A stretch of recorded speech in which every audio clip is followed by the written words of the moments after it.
बिस्मिल्लाहिर्रहमानिर्रहीम, अस्सलाम वालेकुम। एग्जाम्पल नंबर 37, ये आप लोगों की होम असाइनमेंट का पार्ट थी और हमारी डिस्कशन चल रही थी revaluation of acids and element. Revaluation upward भी कर ली, रीवैल्यूएशन डाउनवर्ड भी कर ली, इवन के सब्सिक्वेंट रीवैल्यूएशन भी हम लोग कर चुके हैं। अब ये क्वेश्चन कुछ इसी नेचर का ही था। सबसे पहली चीज, क्वेश्चन के रिक्वायरमेंट्स। अच्छा, आप लोगों ने जब एग्जाम में बैठे हुए होंगे तो लाजमी नहीं कि हर एक क्वेश्चन 15+ मार्क्स का हो, ऐसा नहीं है। आपने पहली चीज देखनी है कि क्वेश्चन के मार्क्स कितने हैं, और दूसरी चीज हमसे पूछा क्या है।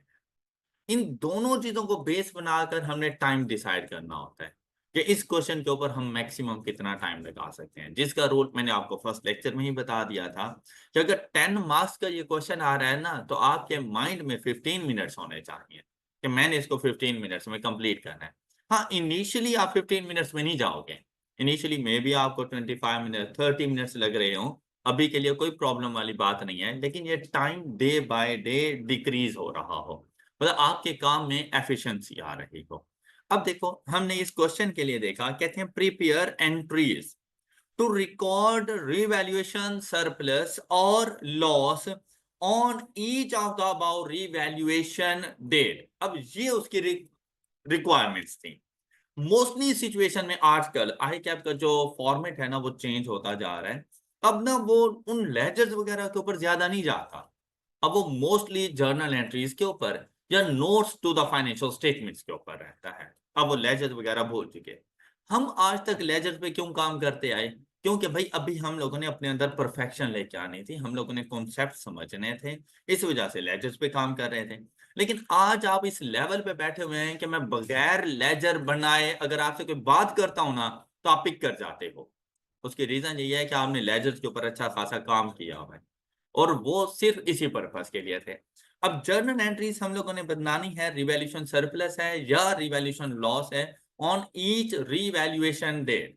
फिर देखो, बोल्ड में ना उसने कुछ आपको एक्स्ट्रा इंफॉर्मेशन देता है, और वो क्या है? Entries to record depreciation expense, incremental depreciation and elimination of accumulated depreciations are, मतलब हम लोगों ने ना सिर्फ जाकर 3 एंट्रीज रिकॉर्ड करनी है ऑन 31 दिसंबर 2013, 31 दिसंबर 2015 एंड 31 दिसंबर 2017। और रिवैल्यूएशन लॉस है या रिवैल्यूएशन गेन है, सिर्फ उसके बारे में बताना है। अब आपके मेन पेज पर सिर्फ इतना जाना चाहिए, लेकिन आप डायरेक्टली यहां तक पहुंच नहीं सकते कि आप लोग जाएं और डायरेक्टली ये एंट्रीज रिकॉर्ड कर दें, ऐसा पॉसिबल नहीं है। अब क्या था, एक दोस्त ने कहा है कि भाई कोई डेप्रिसिएशन एक्सपेंस है, उसकी एंट्री भी ना हो, किसी किस्म की कोई इंक्रीमेंटल डेप्रिसिएशन। इंक्रीमेंटल डेप्रिसिएशन कब हम लोग देखते हैं? जब रिवैल्यूएशन सरप्लस हो। तो रिवैल्यूएशन सरप्लस से रिटेन अर्निंग को जो ट्रांसफर कर रहे होते हैं, कहता है उसकी भी एंट्री नहीं बतानी। और जब रिवैल्यूएशन करते हैं तो पहला काम क्या होता था? एक्यूमुलेटेड डेप्रिसिएशन का एसिड को ट्रांसफर कर, कहते हैं वो भी नहीं कर। ऑलराइट, सिर्फ रिवैल्यूएशन गेन या रिवैल्यूएशन लॉस की एंट्री। उसके लिए हम लोगों ने एक क्वेश्चन देखा, कहते हैं following information pertains to building acquired by S K limited on 1 जुलाई 2012, 1 जुलाई 2012 फॉर रुपीज। लेकिन अगर आप लोग यहां पे गौर करें तो हम लोग रिवैल्यूएशन कब कर रहे हैं? At the end of each year. जबकि एसिड परचेज कब किया है हम लोगों ने? During the period. ऑलराइट। अच्छा, अभी मैंने आप लोगों से कहा था कि हम लोग रिवैल्यूएशन को भी ड्यूरिंग द पीरियड जाके करेंगे, लेकिन वो बात की बात है। अभी हमारा फोकस किस चीज के ऊपर है कि अगर revaluation at the start of the year है या at the end of the year है, तो एक जैसी तकरीबन अकाउंटिंग ट्रीटमेंट्स होती हैं, सिर्फ डेट चेंज हो रही होती है। एसिड तो किसी भी टाइम परचेज कर सकते हैं, जब भी जरूरत हो एसिड को परचेज कर लेंगे। तो अगर ड्यूरिंग द पीरियड ले रहे हैं तो डेप्रिसिएशन के लिए हम लोगों ने जाके टाइम फ्रैक्शन लगाना है, तो बिल्कुल वैसे ही टाइम फ्रैक्शन भी हम लोग अप्लाई करेंगे इसके ऊपर। नेक्स्ट क्या आया, कहते हैं building is being depreciated on straight line basis over 10 years SKL uses revaluation model for subsequent measurement of building. It accounts for revaluation on net replacement value method. The details of revaluation are carried by an independent valuer or as follows. ये just information है, इसके अलावा और कुछ भी नहीं था। हम लोग चले गए वैल्यूज की तरफ, and the values are 323, 208 and 167. No change in useful life of the building. अच्छी बात है, किसी किस्म का कोई चेंज इन अकाउंटिंग एस्टिमेट नहीं है। इन केस अगर आ भी जाता है at the date of revaluation, तो वैसे भी तो चेंज इन एस्टिमेट के मुताबिक चल रही होती हैं, तो रिमेनिंग यूजफुल लाइफ हम लोग ले लिया करेंगे। फिर देखें, SKL transfer maximum possible amount from revaluation surplus to retain earning on end. अच्छा, ट्रांसफर वो करेगा, सिर्फ बात क्या है कि मैं उसकी जर्नल एंट्री नहीं बताऊंगा। बात क्लियर है? ट्रांसफर हर साल उसने करना है, लेकिन हम लोग जर्नल एंट्री नहीं बताएंगे। SKL financial year and on. अच्छा, ये बहुत इजी क्वेश्चन है, मतलब इन केस अगर एग्जाम में आ जाता है तो ये वो क्वेश्चन है जो आपको पास करा के जा सकता है। मतलब ये वो क्वेश्चन है जो अपना 100% मार्क्स आपको दे के जा सकता है। ऑलराइट। अच्छा, अब इसको सॉल्व कैसे करना है, इससे पहले अगर आपको याद हो प्रीवियस लेक्चर, तो हम लोग प्रीवियस लेक्चर के अंदर ना from the date of acquisition to date, even के आफ्टर 2 years 3 years हम लोग जर्नल एंट्रीज रिकॉर्ड कर रहे थे। हम लोग बड़े सिस्टमैटिक वे में चल रहे थे, तो हमें सारी वर्किंग भी समझ आ रही थी कि मैंने रिवैल्यूएशन सरप्लस को कितना ट्रांसफर करना है, मेरी क्यूमुलेटिव डेप्रिसिएशन कितनी है, मेरी इंक्रीमेंटल डेप्रिसिएशन कितनी है, मुझे लॉस हो रहा है या मुझे रिवैल्यूएशन गेन आ रहा है, क्योंकि हम लोग स्टेप बाय स्टेप चल रहे थे। अब यहां पर ऐसी सिचुएशन नहीं है, यहां पर अगर आपने एक्विजिशन और डेप्रिसिएशन की एंट्रीज दे दी तो उसने माइंड कर जाना है, लेकिन मैंने चलना तो है। अब इसके लिए आप लोग चले जाया करो एक वर्किंग नोट, आपने यहां से जाना है एक वर्किंग नोट, और वो वर्किंग नोट आपके पास अब ये जरा कॉमन वर्किंग नोट बन जाएगा। जब आप वैसे तो जर्नल एंट्री बगैर वर्किंग नोट के हो रही हो तो उन पे फोकस करो, आपकी परफेक्शन वही है, लेकिन गलत करने से बेहतर है कि इंसान थोड़ी सी वर्किंग कर ले। तो आप लोग वर्किंग नोट की तरफ आया करो, वहां से ये है कि आपकी जो जर्नल एंट्रीज होगी ना वो परफेक्शन की तरफ चली जाएंगी। अब हमने क्या करना है, ये वर्किंग नोट तैयार कैसे होना है, उसके लिए आपने करना है भाई, सबसे पहले आप हम लोग एग्जाम्पल कौन सी सॉल्व करने लगे, एग्जाम्पल 37। अच्छा भाई, आप लोगों ने बतानी थी रिवैल्यूएशन की एंट्रीज, टोटल 3 मरतबा रिवैल्यूएशन हो रही है तो एंट्री भी तो 3 आएंगे।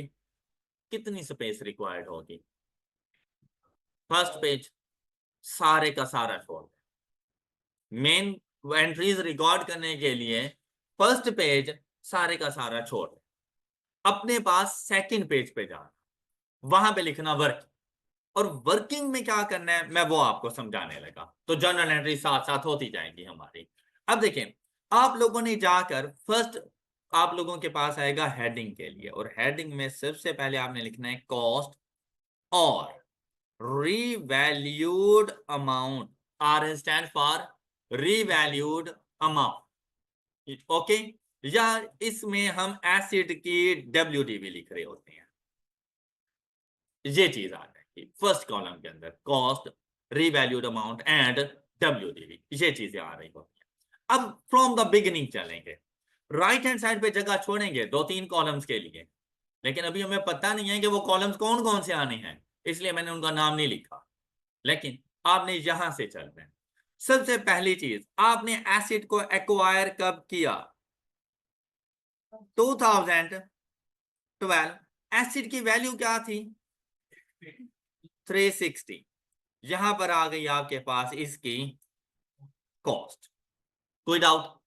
अच्छा, अब चलना है नेक्स्ट, देखें 2012 कंप्लीट हो गया, उसके बाद हमारे पास 2013 के एंड पर हम एसिड को रीवैल्यू कर रहे हैं।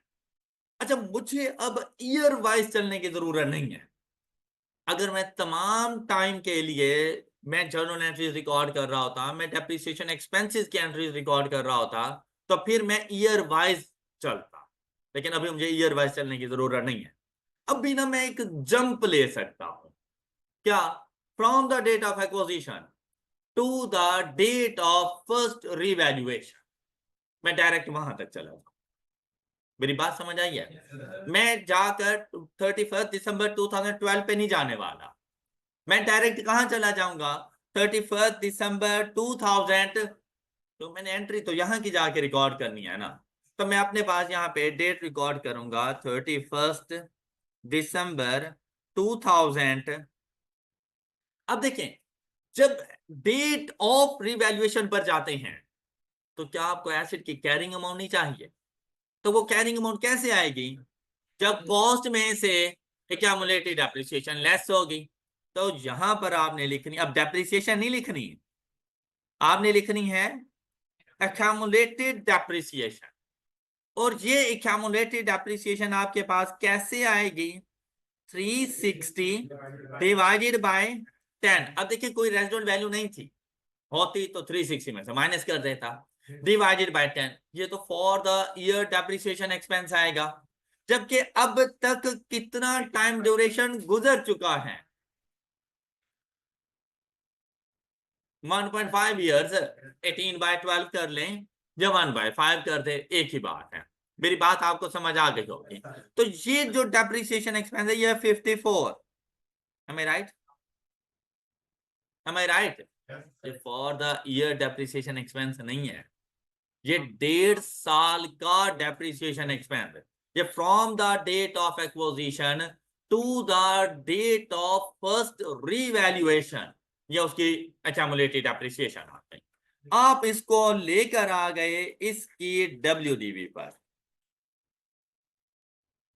WDV या कैरिंग अमाउंट विच इज 306, पहुंच गए। अब आपने करना है इसको रीवैल्यू। तो जब रीवैल्यू करेंगे तो चाहे मर्जी जो भी आपके पास कैरिंग अमाउंट है, रीवैल्यूड अमाउंट से कम है, रीवैल्यूड अमाउंट से ज्यादा है, जाएगा तो अपनी रीवैल्यूड अमाउंट पर ही ना। क्यों? क्योंकि रिवैल्यूएशन मॉडर्न है। बात क्लियर? तो आपने यहां पर एक लाइन छोड़ देनी है, ये देखने के लिए कि पता नहीं रिवैल्यूएशन सरप्लस है या रिवैल्यूएशन लॉस। उसके लिए एक लाइन छोड़ दो। एक लाइन छोड़ने के बाद आपने यहां पे लिखना है इसकी revalued amount. And the first revalued amount is 323। यहां पे लिखोगे 323। और जब इन दोनों का कंपैरिजन करोगे तो आपको आइडिया हो जाएगा कि आपके पास इंक्रीज है। इंक्रीज है तो पॉजिटिव में लिखोगे, और अगर इंक्रीज है तो ये बेसिकली बन जाएगा गेन ऑन रीवैल्यूएशन, जिसको आप क्या कहते हैं? अब सेकंड कॉलम आपके पास बन जाएगा कि आप इसको अलग से रीड करो। Alright, second column revaluation sir. अब एसिड कॉस्ट की जो, एसिड की जो कॉस्ट है, जो उसकी रीवैल्यू वो अलग से ट्रीट हो रही है, लेकिन इस रीवैल्यूएशन सरप्लस को कैसे ट्रीट करना है आप इसको अलग कर लो कि 31 दिसंबर 2013 पर। अब अगर मैं बात करूं अपनी स्टेटमेंट ऑफ फाइनेंशियल पोजीशन की, एक्सट्रैक्ट बताना भी मेरे लिए आसान है, मेरे लिए जर्नल एंट्रीज बताना भी इजी है। अब अगर यहां पे मैं बात करूं ना तो मैं कहूंगा मेरी स्टेटमेंट ऑफ फाइनेंशियल पोजीशन में मेरा एसेट रिकॉर्ड होगा ऑन 323 अपनी रीवैल्यूड अमाउंट पर। At the end of the year है ना रिवैल्यूएशन 323। और इक्विटी में इस एसेट से रेलिवेंट इसकी रिवैल्यूएशन सरप्लस रिकॉर्ड करूंगा 17। Got it?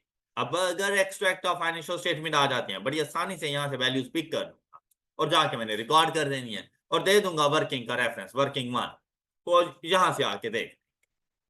बात क्लियर हो गई? अच्छा, अब आपके पास फर्स्ट रिवैल्यूएशन हो चुकी है। अब अक्सर बच्चे पता है क्या करते हैं कि वर्किंग को कंप्लीट करने का इंतजार करते हैं और फिर जाके मेन पेज पर आते हैं और जर्नल एंट्रीज लिखने लगते हैं कि टाइम एंड हो जाता है, तो आपके 0 मार्क्स है। आपने अपने जो पीछे आधा घंटा लगाया हुआ था वो सारे का सारा 0 हो चुका है, कुछ भी नहीं मिलने वाला आपको। तो जैसे ही स्टेप बाय स्टेप चल रही हो, तो उसने कहा नहीं था कि हर साल के रिवैल्यूएशन की एंट्री बताना, कहा था ना? तो भाई फर्स्ट हो चुकी है, इसकी तो एंट्री बताओ ना। अब इसकी एंट्री क्या बन रही है आपके पास? देखो भाई सिंपल सी बात थी, उन्होंने कहा था एक्यूमुलेटेड डेप्रिसिएशन की एंट्री ना बता, सपोज बतानी होती, सपोज अगर बतानी होती तो देखो मैंने कितनी एक्यूमुलेटेड डेप्रिसिएशन का रिवर्सल किया है अब तक, तो 54 की एंट्री बता देता। क्या एंट्री बताता? Accumulated depreciation to asset account 54, जो मैंने नहीं बता। ओके, बताना क्या था? रिवैल्यूएशन, लॉस या गेन। तो मुझे क्या हुआ? गेन हुआ। गेन हुआ तो एसिड इंक्रीज, तो एसिड को डेबिट कर दो। कितने से? 17 से। और क्रेडिट करोगे, अब फर्स्ट टाइम रिवैल्यूएशन हो रही है तो अभी तो सोचने की जरूरत ही नहीं है। रिवैल्यूएशन सरप्लस या गेन ऑन रिवैल्यूएशन क्रेडिट हो जाएगा बाय ₹17 मिलियन। पहली एंट्री हो गई, ये गए और हम लोगों ने अपने मेन पेज पे गए और इसको जाके रिकॉर्ड कर। बेसिकली ये वो एंट्री थी जो आपने बतानी। ओके, अब इसने हालांकि हमें मना कर दिया लेकिन उसके बावजूद बता दिया। हाँ, इसका ये सोल्यूशन हो सकता है, आप यहां पर आए और इसको खत्म कर दो। अब incremental depreciation are not required, अब नीचे वाला सोल्यूशन बिल्कुल ठीक हो गया। मेरी बात पिक कर ली होगी सब। क्या आपको यहां तक की स्टोरी समझ आ गई? अच्छा, इसके बाद अब एसिड को साल लेके चलना बड़ा इजी है। अब हमें पता है कि एसिड ने डेप्रिशिएट होना है अपनी रीवैल्यूड अमाउंट। अब मैं हर साल के एंड पर भी जा सकता हूं, लेकिन अभी के लिए ना इस क्वेश्चन के मुताबिक मुझे हर साल के एंड पर जाने की जरूरत नहीं, क्योंकि मुझे डेप्रिसिएशन एक्सपेंस की जरूरत नहीं है। मुझे किसकी जरूरत है अब? एक्यूमुलेटेड डेप्रिसिएशन की। कब जरूरत है? Next revaluation date. और वो नेक्स्ट रीवैल्यूएशन डेट कब आ रही है मेरे पास? 31 दिसंबर 2015। अच्छा, लिखना भी छोड़ दीजिएगा, अभी सिर्फ समझने पे जरा फोकस करें, क्योंकि बाद में फिर प्रॉब्लम्स क्रिएट होती हैं, आपको चीजें फिर समझ नहीं आ रही होती। अच्छा, अब क्या करना है, यहां पे हम लोग डेट लेकर आए अपने पास 31 दिसंबर 2015। मैंने 2 साल का जंप लिया है। इससे पहले एसिड की रीवैल्यूड अमाउंट क्या थी? 323। इस दिन रीवैल्यू होने लगा तो दोबारा से एक्यूमुलेटेड डेप्रिसिएशन, एसिड अपनी WDV पर जाएगा। लेकिन आज जो मैं कैरिंग अमाउंट इसकी फाइंड करूंगा ना, तो कॉस्ट माइनस एक्यूमुलेटेड डेप्रिसिएशन नहीं कर सकता। तो रिवैल्यूएशन मॉडल में हमने क्या पढ़ा था? Revalued amount minus subsequent accumulated depreciation. और मैं राइट, अब यहां पे देखें रीवैल्यूड अमाउंट आ गई, तो सब्सिक्वेंट एक्यूमुलेटेड डेप्रिसिएशन, और ये एक्यूमुलेटेड डेप्रिसिएशन कैसे आएगी? 323। अच्छा, अब इस चीज की आदत अपना लेनी है कि हर वो चीज जो क्वेश्चन में गिवन नहीं है और आप कैलकुलेटर पे फाइंड कर रहे हो, यहां पर उसे बताओ कि मैंने अपने कैलकुलेटर को क्या बताया था और ये वैल्यू। क्लियर? इसको रिटर्न फॉर्म में यहां पर दो। अब क्या करूंगा? 323 divided by remaining useful life. अब उसने कहा था यूजफुल लाइफ में चेंज नहीं। अब इसका ये मतलब नहीं है कि हर साल 10 साल रखना है, नहीं। अब देखो रिमेनिंग जो टोटल कितना था, तो उसमें से अभी तक डेप्रिशिएट कितना हुआ था, तो भाई रिमेनिंग यूजफुल लाइफ 8.5 ईयर्स है। मेरी बात समझ आई है? तो हम इसको क्या करेंगे? Divided by 8.5। अब ये तो 1 साल की डेप्रिसिएशन आएगी। ओके, जबकि मुझे एक्यूमुलेटेड डेप्रिसिएशन मैं रीवैल्यू कितने अरसे के बाद कर रहा हूं, तो मल्टीप्लाइड बाय 2।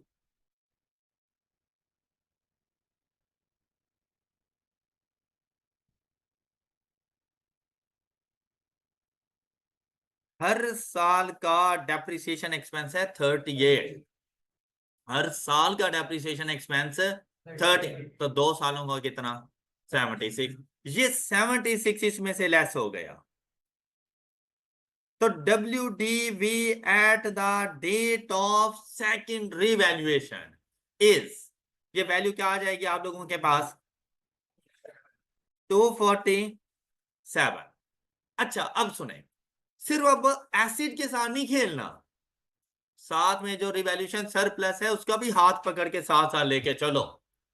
अच्छा, सिंपल सी बात है, जो ट्रीटमेंट एसिड के साथ कर रहे हो ना, वो ही रिवैल्यूएशन सरप्लस के साथ।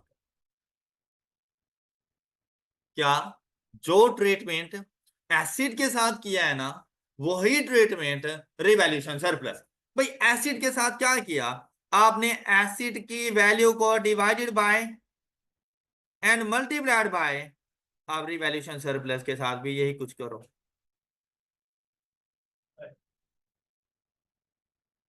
ओके अच्छा, अब देखो ये भी तो माइनस हो रहा था ना, ये भी रिवैल्यूएशन सरप्लस से, ये है आपकी incremental depreciation in last 2 year.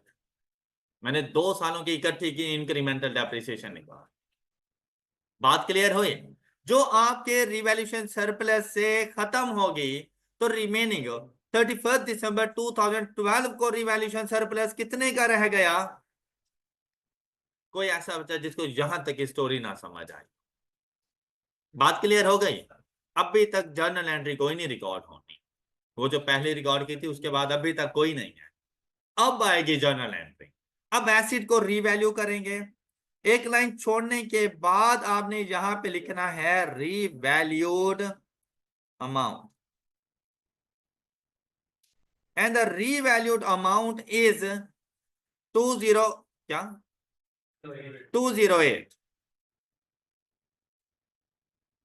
208। अच्छा अब देखिए, decrease in value by ₹39,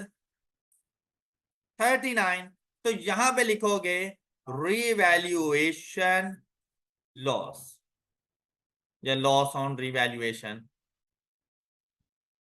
okay, अब लॉस है तो इसको तो जाना चाहिए प्रॉफिट और लॉस काउंट के अंदर, लेकिन इससे पहले एसिड रीवैल्यूड था।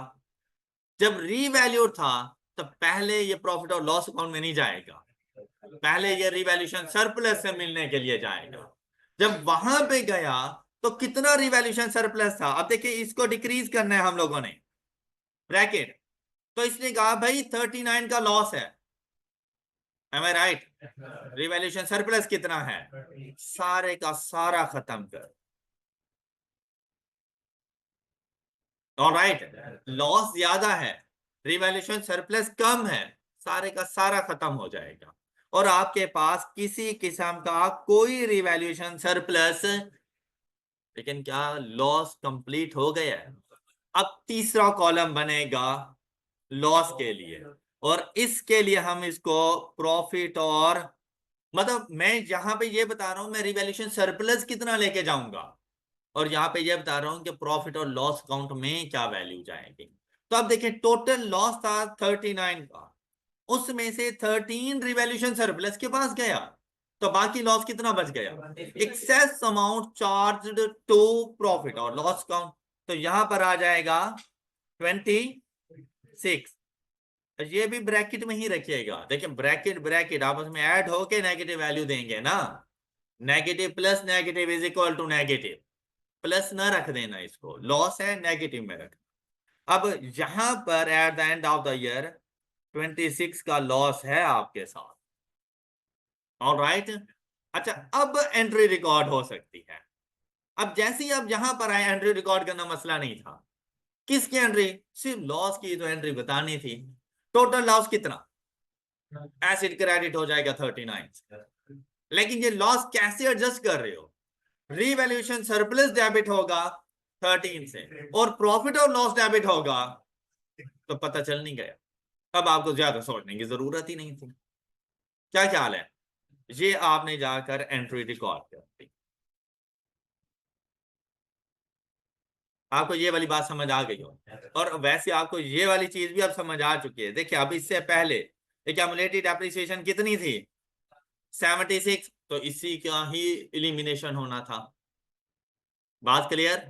किसी को डाउट? अच्छा, जैसे ही आप यहां तक पहुंच गए, अब नेक्स्ट आपका जंप कहां पे जाना था? दिसंबर 2000। अच्छा, क्या प्रीवियस डाटा जो हम लोगों ने अभी पढ़ा या इंफॉर्मेशन, उसको यूज करके 17 की वर्किंग कर सकते हो? जरा इस वर्किंग को कंप्लीट करना। रीवैल्यूड अमाउंट आएगी हमारे पास नेक्स्ट ईयर के लिए 17 के लिए 167। चलिए शाबाश, ये जरा कंप्लीट कीजिएगा, कैसे करोगे आप लोग? हाँ जी, अब नेक्स्ट स्टेप हम लोगों ने इसको लेके चलना था, तो सबसे पहला काम इसको इसकी WDV पर लेकर आओ। तो WDV पर लाने के लिए हम क्या करेंगे, इसकी एक्यूमुलेटेड डेप्रिसिएशन। अच्छा, कैसे आएगी accumulated depreciation? Revalued amount divided by remaining useful life. अब देखिए भाई, रिमेनिंग, लास्ट टाइम जब मैंने इसको रिवैल्यू किया था तब लाइफ कितनी थी, तो कितने साल गुजर गए, तो अब कितनी होगी, ये 6.5 एंड मल्टीप्लाइड बाय 2। तो यहां पर जरा वैल्यू देखो, मेरे पास ये वैल्यू क्या आ जाएगी,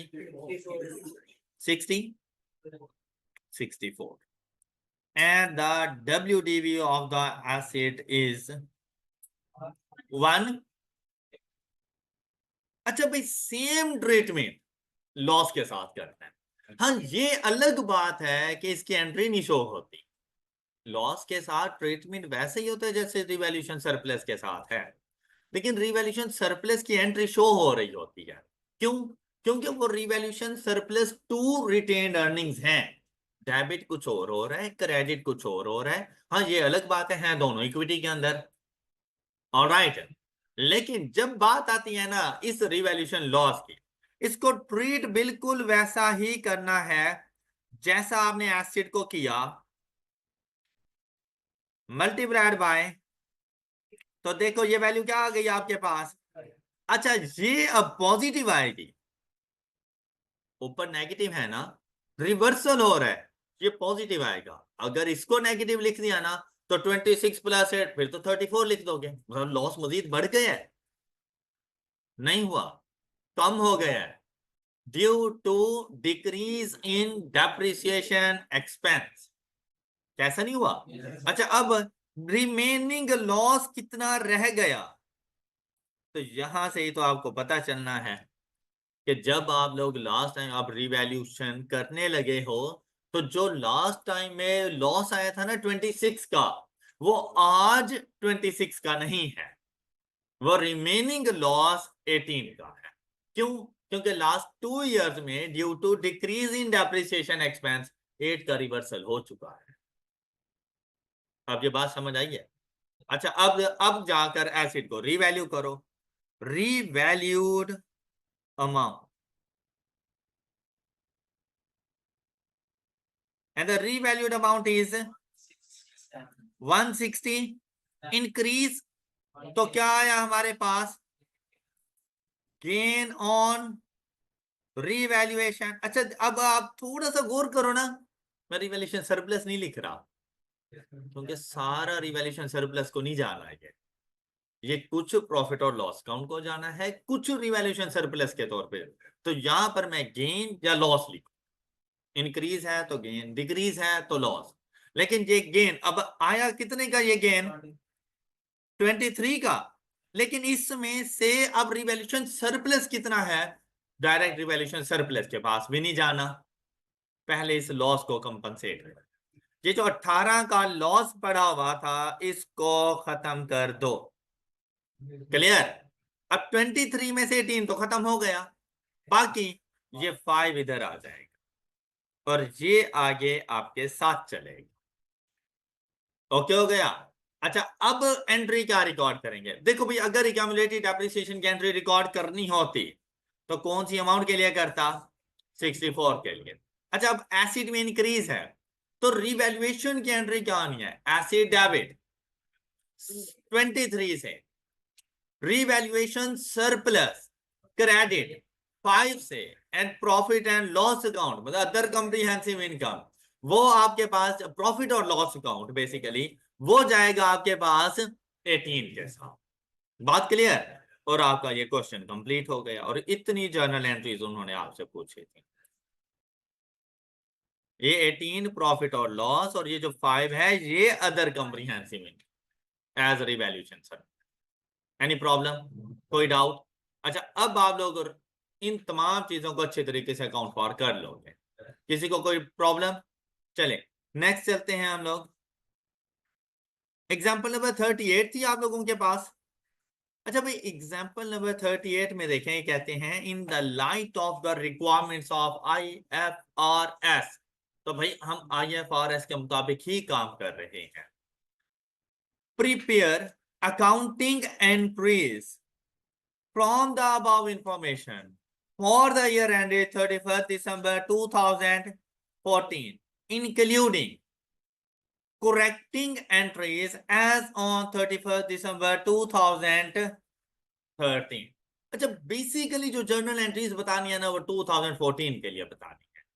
for the year ended 31st December 2014, कहते हैं अगर 31st December 2013 में कोई मिस्टेक हो गई और आपको 2014 में पता चला, तो उस ईयर के लिए वो करेक्टिंग एंट्रीज भी मुझे बता दें कि मैंने कौन सी चीज आके रिकॉर्ड करनी थी या क्या उसकी करेक्टिंग एंट्री हो सकती है। अगर कोई है तो वो भी साथ में बता देना, अदरवाइज 2014 की एंट्रीज बता।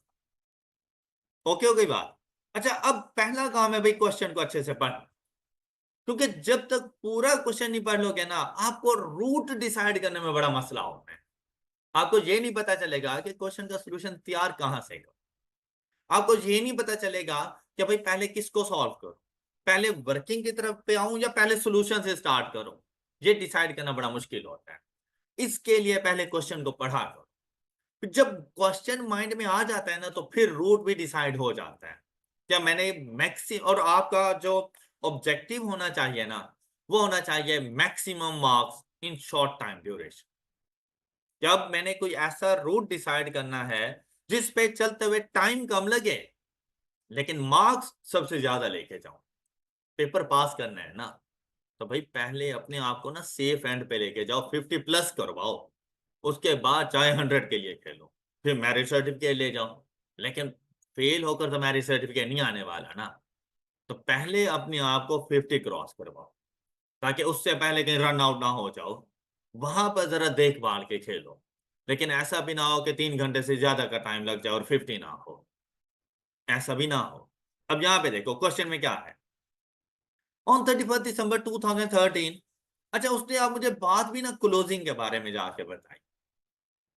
लास्ट ईयर का क्लोजिंग 31st December 2000, मतलब मेरे इस ईयर करंट ईयर के लिए ओपनिंग बनेंगे। क्या चीजें, Omega Chemicals Limited change its valuation model from cost to, मतलब इस डेट तक कॉस्ट मॉडल चल रहा था और अब फर्स्ट टाइम रिवैल्यूएशन होने जा रही है।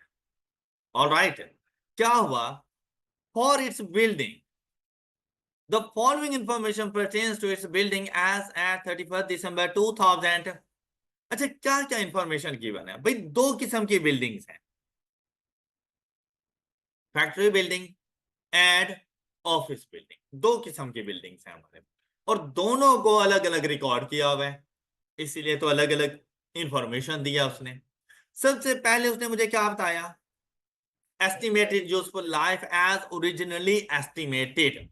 क्या मतलब, जिस टाइम एसिड्स को एक्वायर किया था उस दिन हमने इनकी यूजफुल लाइफ को क्या एस्टिमेट किया, वो था 20 years एंड 25 years। अच्छा, ये क्वेश्चन मोस्ट इंपॉर्टेंट क्वेश्चन है, तो इस वजह इसमें काफी सारी रिवर्स कैलकुलेशंस हो जाएंगे, तो इस वजह से जरा गौर से सुनिएगा। फिर कहता है प्रियोर टू रिवैल्यूएशन, मतलब अभी रिवैल्यूएशन करनी है, उससे पहले का स्टेटस 31st December 2013। कॉस्ट क्या थी, फैक्ट्री बिल्डिंग की कॉस्ट थी 100 और ऑफिस बिल्डिंग की कॉस्ट क्या थी 164.5। फिर इनकी कैमुलेटेड एप्रिसिएशन, लेकिन साथ में ना ये स्टैरिक आ गया। पहले इसको देखो, कहते हैं इसमें 2013 का डेप्रिसिएशन एक्सपेंस शामिल है, मतलब 31st December 2013 तक की कैमुलेटेड डेप्रिसिएशन है। अक्सर ऐसा होता है कि कैमुलेटेड डेप्रिसिएशन देता है ना, तो उस साल का डेप्रिसिएशन एक्सपेंस शामिल करना होता है, तो उसने कहा वो मैं कैलकुलेट कर चुका हूं।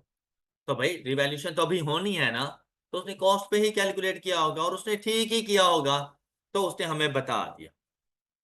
तो ऐसा नहीं है, मुझे WDV पता चल सकती है, WDV ऑफ एसिड्स का पता चल सकता है। इसकी क्या WDV मेरे पास आ जाएगी 62 पॉइंट, और इसकी WDV मेरे पास क्या आ जाएगी 18 ये WDVs है, at the time when asset is revalue. बात क्लियर?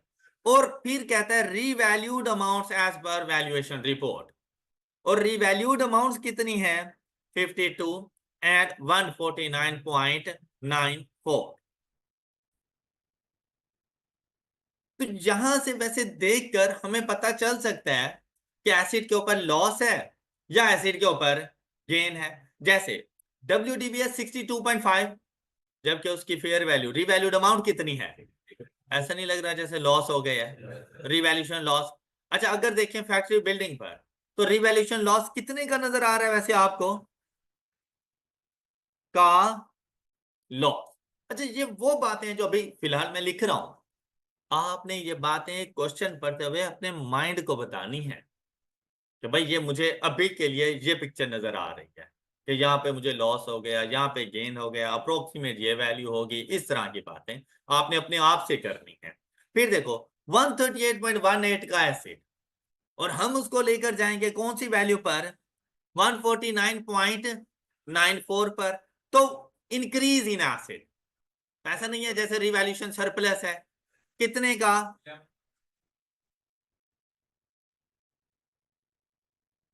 मुझे फैक्ट्री बिल्डिंग पे लॉस और ऑफिस बिल्डिंग पे सरप्लस मिला। ऑलराइट, रीवैल्यूएशन कब हो रही है, रीवैल्यूएशन कब हो रही है, 31 दिसंबर 2013 को हो रही है।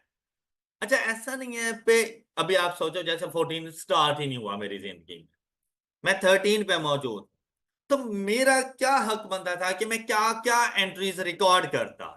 अब डेप्रिसिएशन एक्सपेंस मैं चार्ज कर चुका हूं जितना भी बनता था, at the date of revaluation मैं इसकी एक्यूमुलेटेड डेप्रिसिएशन को खत्म करूंगा, एलिमिनेट करूंगा, और एसिड को इस अमाउंट से डिक्रीज करके इसको प्रॉफिट और लॉस अकाउंट में भेज, दो एंट्रीज। क्या एक्यूमुलेटेड डेप्रिसिएशन टू, अब एसिड नहीं लिखना, accumulated depreciation to factory building, all right, and revaluation loss, bracket में लिख देना प्रॉफिट एंड और लॉस, और क्रेडिट करेंगे फैक्ट्री बिल्डिंग। तो क्या एसिड 52 पे पहुंच नहीं गया? Same case with office building, 31 दिसंबर 2013 को मुझे क्या करना चाहिए था, 26.32 की एक्यूमुलेटेड एप्रिसिएशन रिकॉर्ड करूंगा, एम आई राइट, और एसिड को इंक्रीज करूंगा 11.76 से, और क्रेडिट करूंगा रिवैल्यूएशन सरप्लस, क्योंकि फर्स्ट टाइम रिवैल्यू होने जा रहा है। ऑल राइट, ये वो एंट्रीज थी जो मुझे कब रिकॉर्ड करनी चाहिए थी, रिक्वायरमेंट में उसने कौन सी एंट्रीज पूछी थी, तो था, तो मतलब इनके रिकॉर्डिंग मेरी रिस्पॉन्सिबिलिटी नहीं। तो मैं अब अज्यूम करूंगा फिलहाल जब तक कि मुझे बताता नहीं कि वो रिकॉर्ड कर चुका हो। और मेरे पास जो एसिड आया है ऑन 1 जनवरी 2014, वो एसिड्स अपनी रीवैल्यूड अमाउंट्स पर आए हैं। बात क्लियर है यहां तक? अच्छा अब उसने क्या स्टोरी सुनाई, देखो, as per the report of the professional valuer there was no change in estimated useful life of the buildings, मतलब जैसी हमने सपोज की थी अभी भी बिल्कुल वैसे ही है, किसी किस्म का कोई चेंज नहीं। तो मैं रिमेनिंग यूजफुल लाइफ डिसाइड कर लूंगा कि मेरे पास at the date of revaluation remaining useful life कितनी है। Clear?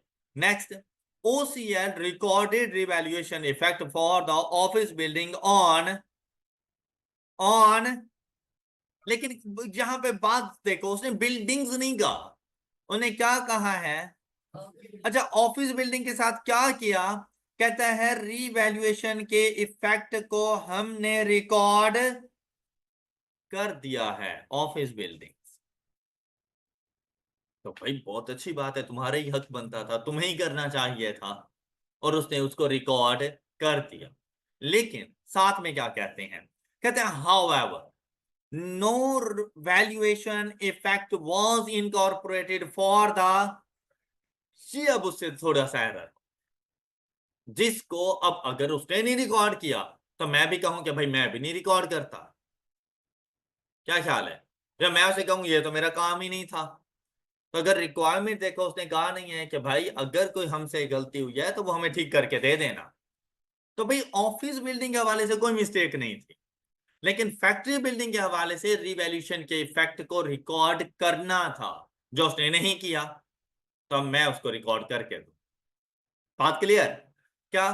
As a change in their value was considered to be temporary by OCL, ये एक अलग सी बात है भाई। आप इसको अब उसने कहा है कि हमने क्यों नहीं रिकॉर्ड किया, कहता है क्योंकि ये जो चेंज है ना ये हमें टेम्परेरी लग रहा है, तो इस वजह से हमें, लेकिन हमारे पास तो रिवैल्यूएशन मॉडल है ना भाई, बाद में अगर कोई चेंज आएगा हम उसके ऊपर शिफ्ट कर जाएंगे, अभी के लिए तो कर सकते हैं ना। तो हमने कहा है कि नहीं, ये कोई बेसिस नहीं बन रही, तुम जाओ और अपनी फैक्ट्री बिल्डिंग को भी रिवैल्यू करो।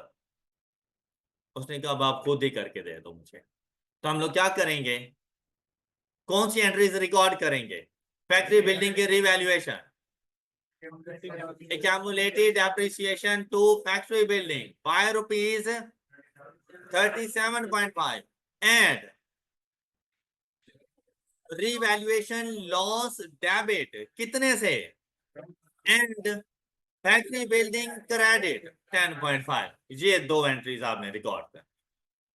ओके, ये वो एंट्रीज हैं जो उसने कही थी कि अगर कोई करेक्टिंग एंट्रीज है तो वो भी मुझे बता देना। तो हम फैक्ट्री बिल्डिंग में जाकर ये दो करेक्टिंग एंट्रीज थी और ये जाकर उसको बता कि भाई 31 दिसंबर को आपने ये रिकॉर्ड। बात क्लियर? अच्छा, जैसे ही हमने ये दोनों रिकॉर्ड कर दी, अब हम लोग करंट ईयर में ही हैं।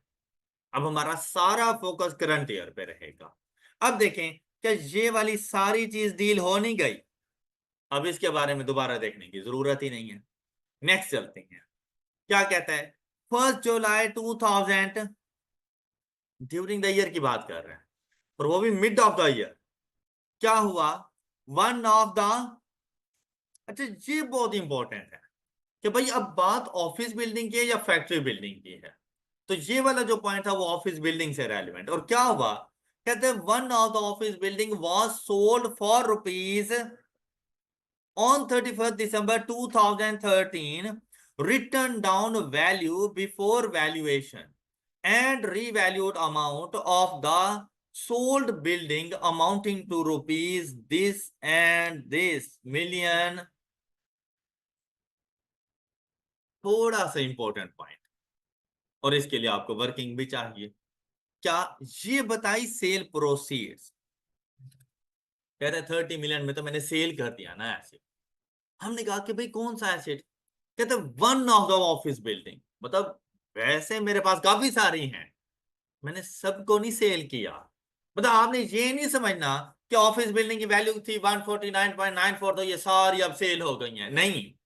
ये काफी सारी बिल्डिंग्स हैं, उनमें से एक बिल्डिंग हमने सेल की।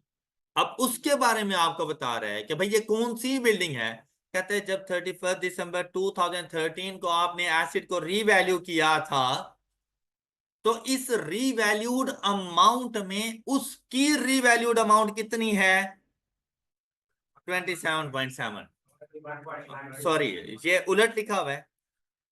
सबसे पहले अब देखो ना, सबसे पहले कह रहा है रिटर्न डाउन वैल्यू। सबसे पहले क्या कह रहे हैं? Return down value, write down value, वो है 27.72। और वो राइट डाउन वैल्यू किस में से होगी? 138.18 में से। ये भी तो 31 दिसंबर 2013 को थी ना उनकी रिटर्न डाउन वैल्यू 138.18। इसमें से डिस्पोज्ड एसिड की रिटर्न डाउन वैल्यू 27.72 है। ओके, और साथ में दूसरी इंफॉर्मेशन कहते हैं revalued amount of the sold building, और वो कितनी है? जबकि वैसे तमाम एसिड की रीवैल्यूड अमाउंट क्या थी? 149.9। मतलब इस 149.94 में से जो एसिड हम डिस्पोज करने जा रहे हैं उसकी रीवैल्यूड अमाउंट कितनी है? 31.92। आपको नहीं लगा कि थोड़ी सी एफर्ट पुट करनी है? लगा या नहीं लगा? तो अभी के लिए स्किप कर दो इसको।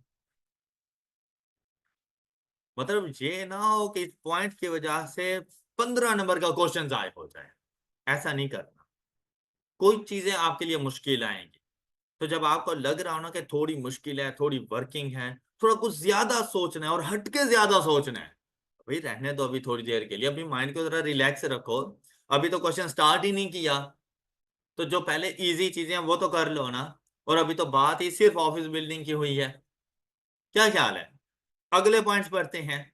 अब नेक्स्ट पॉइंट है, अब आपको प्रॉब्लम क्या होता है, आप इसी क्वेश्चन में इसी पॉइंट पर आके स्टक हो गए और आपके सामने ये इतना बड़ा ये कोई स्पीड ब्रेकर होता है कि आप इससे आगे जा ही नहीं सकते।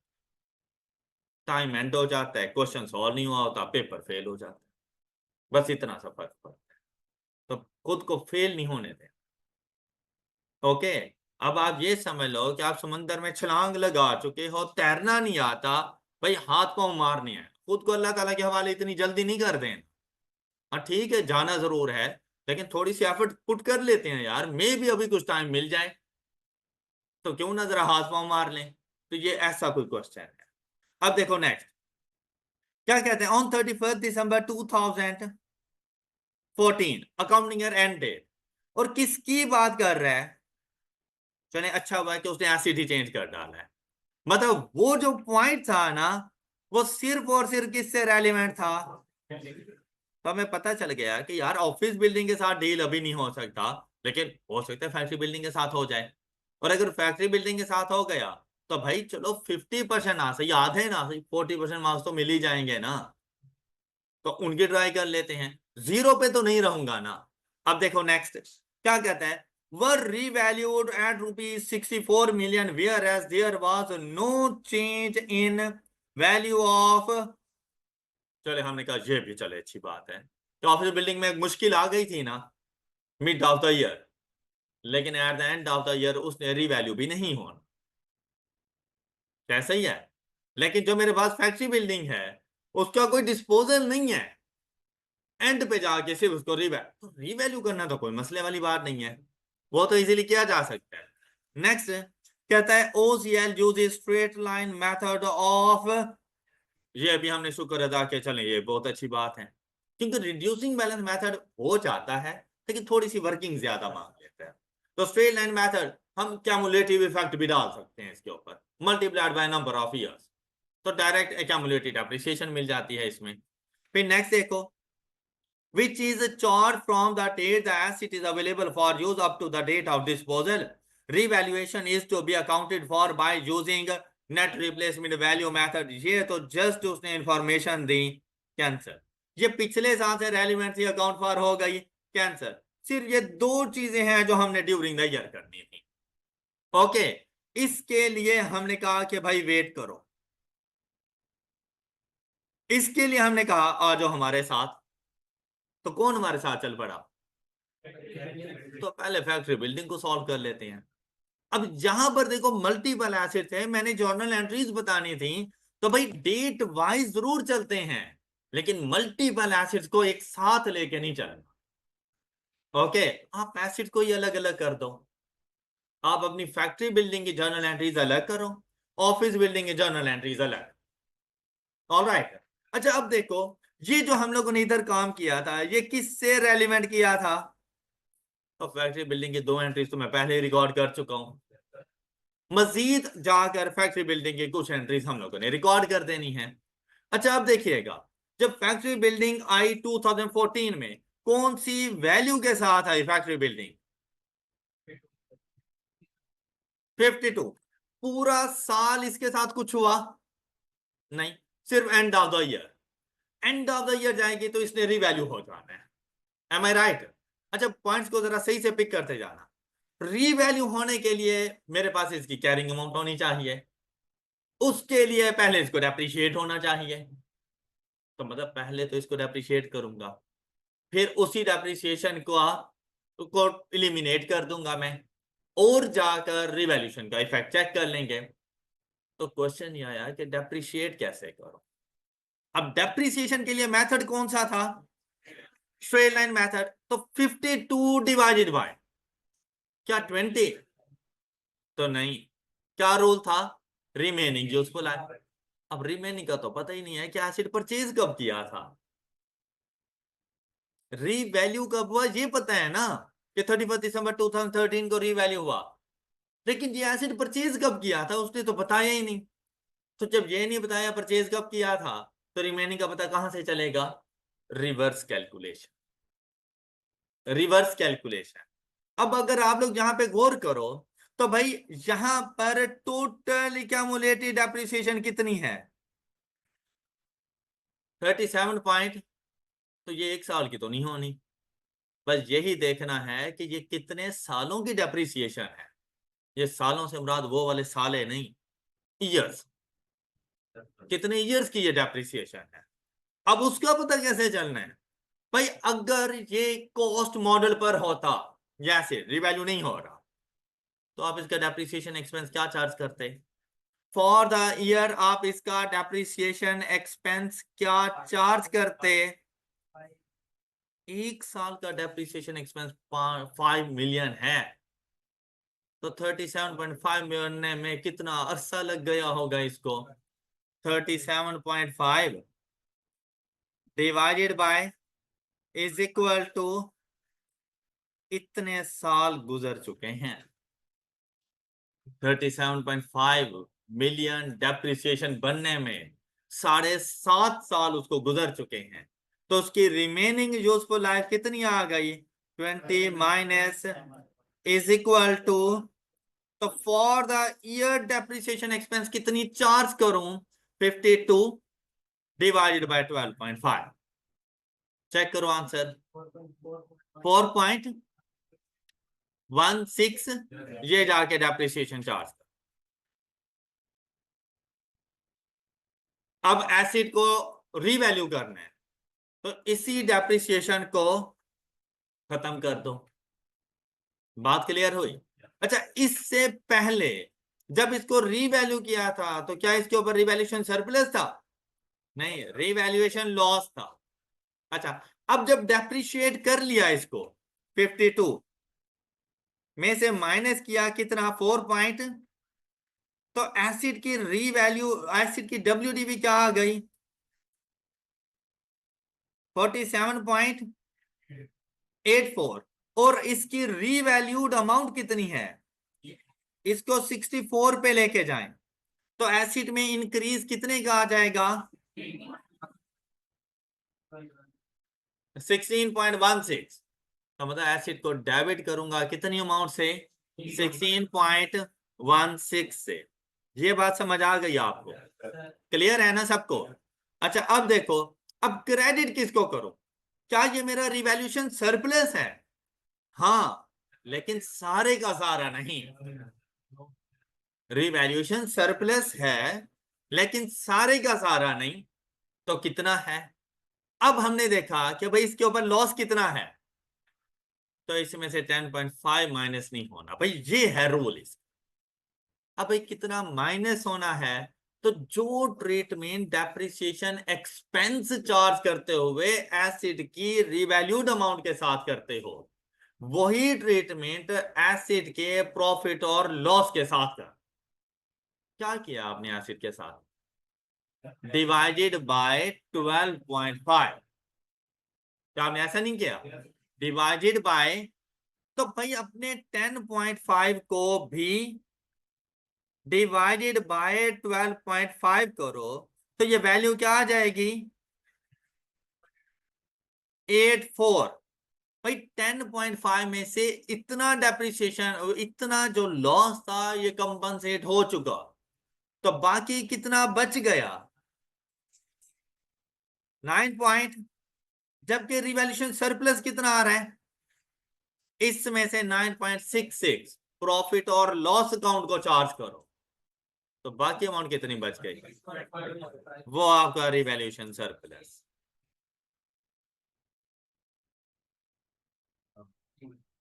बात समझ आ गई सब बच्चों को? अच्छा, सपोज अगर आप इसी के साथ जाकर इसकी थोड़ी सी वर्किंग करते, जैसे हम लोगों ने पहले की थी, कि हमारे पास देखो एसिड की डब्ल्यूडीवी कितनी आ गई? 52। इस पर लॉस कितना आ गया?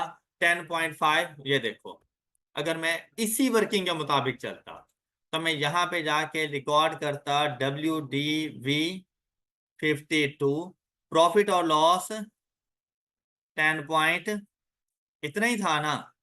अब साल के बाद दोबारा रीवैल्यू हो गया तो मैं यहाँ पर इसका डेप्रिसिएशन एक्सपेंस लेकर आता। Depreciation expense 52 divided by 12.5 is equal to 4.16 था ना। अच्छा, वैल्यू क्या आ जाएगी यहाँ पर मेरे पास 47.84। यहां पर सेम ट्रीटमेंट इसके साथ करना था। 10.5 डिवाइडेड बाय 12.5, वैल्यू आ गई 0.84, तो लॉस कितना बाकी बच गया 66। अच्छा, रीवैल्यूड अमाउंट इज 64, इंक्रीज देखो कितना आया 16 पॉइंट, इसमें से 9.66 ये खत्म हो गया और जो रिमेनिंग अमाउंट है कितनी 6.5, ये बन जाएगा आपका रीवैल्यूएशन सरप्लस। ये खत्म और ये रीवैल्यूएशन सरप्लस। अब एंड पे यही जर्नल एंट्रीज ही तो जाके रिकॉर्ड की हैं हमने। ओके हो गई बात, किसी को डाउट?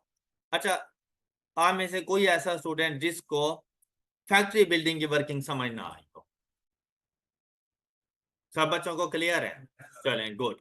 अच्छा, अभी तक जो हम लोगों ने पढ़ा था ना रिवैल्यूएशन, वो रिवैल्यूएशन ऐसे ही एसिड का था जो पहले से हमारे साथ चल रहा हो। मतलब हम लोगों ने अभी तक डिस्पोजल के साथ ट्रीटमेंट नहीं किया। हमने डिस्पोजल के साथ ट्रीटमेंट किया, लेकिन ऐसा डिस्पोजल जो एट कॉस्ट मॉडल हो। डिस्पोजल हमने किया, लेकिन वो डिस्पोजल कौन सा था? ऐसा डिस्पोजल जो कॉस्ट मॉडल हो। अभी तक हमने ऐसे डिस्पोजल को डिस्कस नहीं किया जिस पर पहले से रीवैल्यूएशन सरप्लस हो।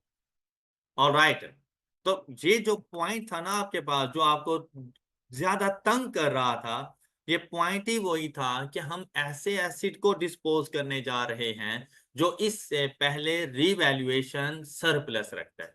ये पॉइंट इन डिटेल हम लोग नेक्स्ट लेक्चर में डिस्कस करेंगे। ओके, मतलब आपकी ये जो एग्जांपल नंबर 38 है, हाफ सॉल्व हो चुकी है।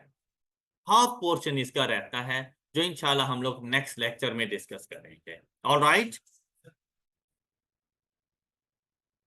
आपकी होम असाइनमेंट में एक एग्जांपल नंबर 39, सेम ऐसी जर्नल एंट्रीज आप लोगों ने बना कर आनी है। कोशिश क्या करें, आप सोल्यूशन ना देखें, सोल्यूशन उस टाइम देखें जब आप अपना सोल्यूशन कंप्लीट कर चुके हो, सिर्फ चेक करने के लिए, ताकि आपको पता चले कहाँ पे एरर हो रहा है। उसको एक मरतबा फिर से आप देख लो कि ये एरर क्यों हो रहा है। अदरवाइज स्टार्ट से ही कॉपी पेस्ट करने की जरूरत नहीं है, फिर कुछ नहीं सीख पाओगे। एग्जाम्पल नंबर 39 आपने सॉल्व करनी है। अच्छा, 40 को अभी सॉल्व करने की जरूरत नहीं है, 41 सॉल्व करके आनी है, जहां पर भी आपकी जर्नल एंट्रीज ही हैं। And the last question is 42। हमने 42 सॉल्व करना है, लेकिन इसकी रिक्वायरमेंट है कि आपने note in accordance with IS 16। तो अभी तक मैंने आपको नोट नहीं पढ़ाया, तो आप इसका नोट नहीं बना सकते, लेकिन आप इसकी जर्नल एंट्रीज बता सकते हो मुझे। तो आपने एग्जाम्पल नंबर 42 के लिए भी इसकी जर्नल एंट्रीज प्रिपेयर करके, जर्नल एंट्रीज एंड लेजर्स, इन अगर तमाम एसिड्स के लेजर अकाउंट्स और जर्नल एंट्री, ये आप लोगों ने प्रिपेयर करके आनी है। आपकी होम असाइनमेंट में क्वेश्चन नंबर 39, 41 एंड 42 ये शामिल। That's all for today. अपना बहुत सा ख्याल रखिए। अल्लाह हाफ़िज़।